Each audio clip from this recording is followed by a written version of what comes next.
করলার কাঁঠালে পোকা। লক্ষণ: পূর্ণবয়স্ক বিটল ও গ্রাব উভয়েই পাতা খায়। আক্রান্ত পাতা ঝাঁঝরা করে, পরে পাতা শুকিয়ে যায় এবং ঝরে পড়ে।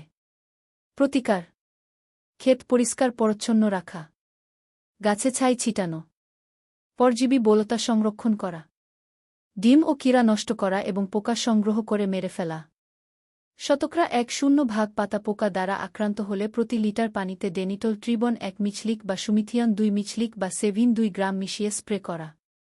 কৃষকের আচরণগত পরিবর্তন যোগাযোগ FBCC। পরবর্তীতে যা করবেন না: 1. স্প্রে করার পর 1-5 দিনের মধ্যে সেই সবজি খাবেন না বা বিক্রি করবেন না। 2. আক্রান্ত গাছ থেকে বীজ সংগ্রহ করবেন না। পরবর্তীতে যা করবেন: 1. আগাম বীজ বপন করা। 2. সুষম সার ব্যবহার করা। 3. প্রতিরোধী জাত চাষ করা। 4. বিকল্প পোষক যেমন আগাছা পরিষ্কার রাখা।